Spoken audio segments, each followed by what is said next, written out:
Hello everyone and welcome to the channel. I'm Emmanuel, I am a Boeing 737 pilot and a member of PMDG's tech team. So, on the channel you see the performance landing dispatch calculation in Virtual Performance Tool. Now if you don't know Virtual Performance Tool, they do an excellent simulation of the Boeing onboard performance tool that we are using in our day-to-day work. So, the topic of this video is going to be why do we do hard landings? And there are several different reasons for them. Let's start with the intentional ones and finish with the not so intentional ones, which is probably the reason why most of you are actually coming to this video. So, we have a Boeing 737-800 in here, and in this calculation we are flying it towards London Southend, which is a fairly short runway. If you go to the landing en route tab here and do some calculations, then it's going to tell us that this runway is actually not very long. So, looking down here, we have 1,603 meters of runway available. Now, some 737s operate into even shorter fields. For example, in Southern America, there are some going to runways less than 1,400 meters long. However, these are severely performance limited. Now, we are not as limited. We'll just take Southend, 1,600 meters as an example here. So, over here we have our dispatch landing weight, which in this case is 65317 kilos, so 65,317 kilos, which is the maximum landing weight for the 737-800 as certified in my airline. And that is with a 10 knot headwind, otherwise we have standard conditions here and flap 30. Now, on the 1,600 meters runway, if we take zero winds, then our landing weight is already significantly reduced, as you can see. So now we're down to just about 59.8 tons of landing weight. And that is something that leads us to do what we call a positive landing. So when you are that limited, as we are over here, I'm going to show you these figures again. Now this is calculated 55 tons, so about 4 tons less than the maximum landing weight under these conditions. If we go to the graphical view, you can see that you just about, with maximum auto brake, can bring it to a stop on the runway, and with maximum manual braking, you'll just about make it about 3/4 down the runway.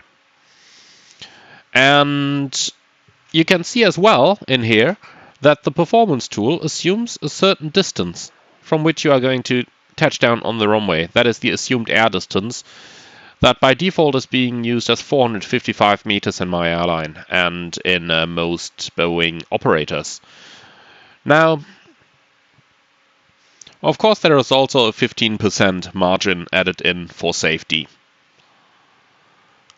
But, and that's the big but, imagine you were flaring just a little bit further because you try to make the touchdown a bit smoother.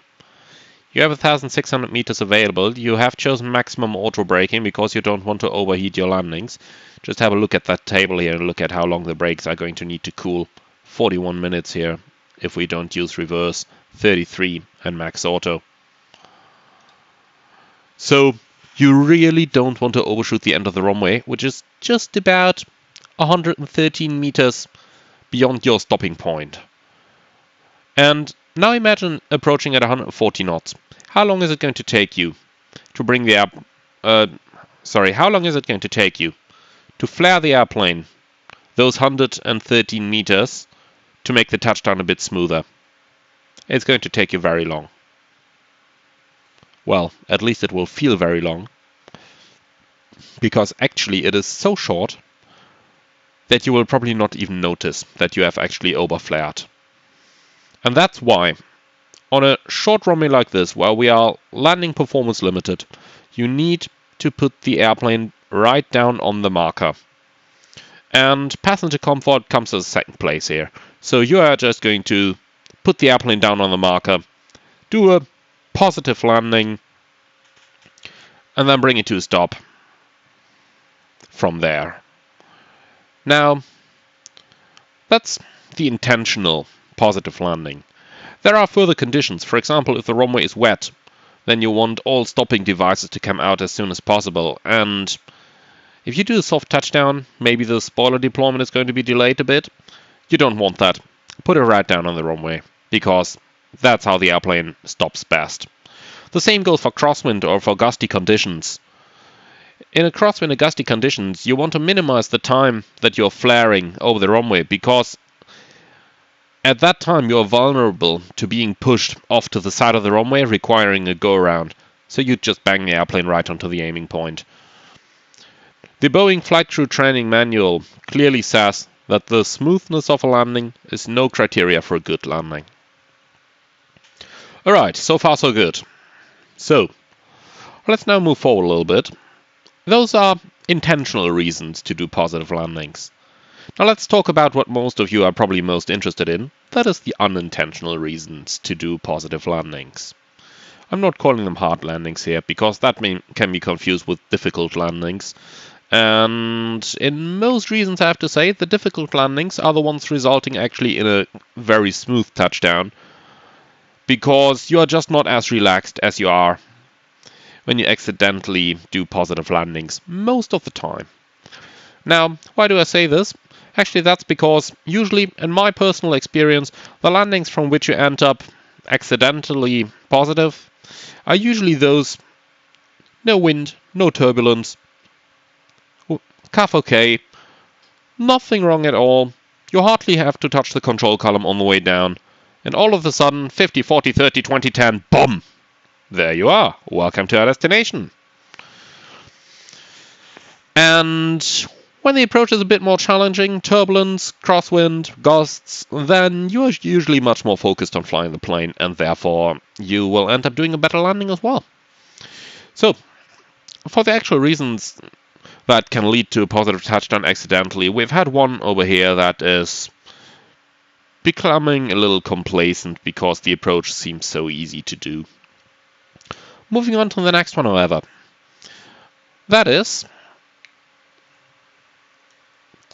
Now what do you think, huh? What could that possibly be? You're right. Your rate of descent on the final. Now, in the 737 you mostly approach with about 700 feet a minute rate of descent, depending on how fast you are. In the smaller aircraft, maybe 600. In the larger ones, maybe 750 to 800 feet a minute. And the 737 is responsive, but not overly responsive. So when you pull back on the control column, it will keep descending for a bit until it actually starts to arrest the descent rate. And if you happen to be pulling a little bit too late on the control column, then the trick in order to keep the airplane from doing a positive landing is to keep the thrust on for a little bit longer, because the vertical component of the thrust vector, when you pull the nose up, definitely helps in arresting the aircraft's descent rate. However, if you pull that off at the same time, then you're almost guaranteed to do a positive landing. Similarly, if you are a little bit above the glide slope, well within limits of course, maybe half a dot above it when you're crossing the threshold, then you increase your rate of descent to maybe 800 to 900 feet a minute in order to catch the glide slope back. That is an almost guarantee to do a positive landing, because by the time your vertical speed is picked up, you'll probably have reached the 50 feet call. And if that happens and you are doing 900 to 1000 feet a minute, then you pull back on the control column. Either you have thrust on to touchdown, then it's alright, then you can probably arrest the descent rate. But if you start pulling the thrust off at 20 feet, chances are you're going to bang the airplane in. Another reason for positive touchdowns is the aircraft itself. Now, that is of course a little bit subjective to pilot feelings, but there are some aircraft on which you just can't land smoothly. Just about a week ago I flew 2 days in a row with the same captain, and on the first day we've had an aircraft on which all 4 landings of the day were perfectly smooth within all criteria. The second day we had another aircraft. I banked the first one into the runway and the captain already started like, "Oh, so what are you doing here?" Of course, just joking around. Then on the second one he banked it into the runway. I was like, alright, now we'll quit again.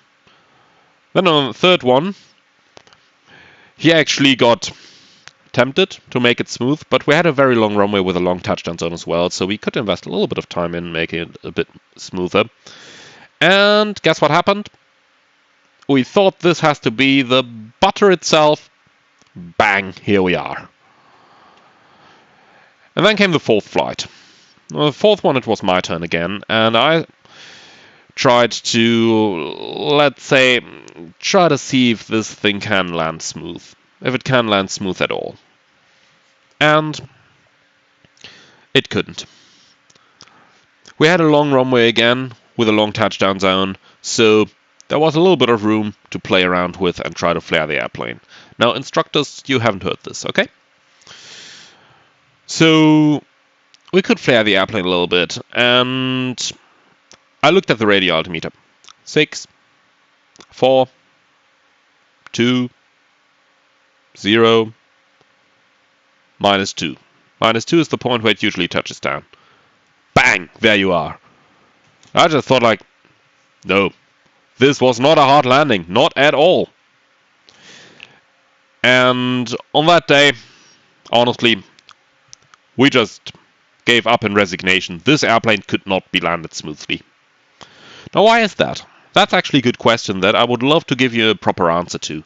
But our personal theory was that the shock absorbers in the landing gear strut, they're filled with nitrogen and some oil to soften the touchdowns a bit. Maybe they have just been refilled recently so that they still had a lot of nitrogen and oil in it that kind of reduced the capacity of the shock absorber to actually absorb the shock a bit, and therefore things just felt harder than it usually would have. But that's just a personal theory. I don't know if there's anything behind it. But there are those days where you are doing the smoothest of all landings, or at least you think you are, and all of a sudden a panel from the orbit is coming down and hits you on the head. Now, that's of course a little bit overdone, but you get the example. Alright. Of course, there is also the reason of an unstabilized approach. The reason I'm not going into details for that is that if your approach is unstabilized and you are actually landing from it, then you not only have deserved the grief of the passengers, but then you have deserved a call to the duty pilot or to your base captain or whoever is in charge and explain why you are landing from an unstabilized approach. Don't do it. Alright, now let me know in the comments below what you think. What is your primary reasons for doing positive landings? And this is of course going out to the simulator pilots among you, but especially to the real pilots. Tell me, what do you think? What are the reasons why you are doing more positive landings than you would probably like to do? I'm closing it with this. Thank you very much for joining. If you haven't done so yet, consider a like, consider subscribing to the channel. I'm looking forward to see you all again soon. And until then, have a great weekend, have a great afternoon, evening, whatever it is when you're watching this. And I'm looking forward to see you all on the next one.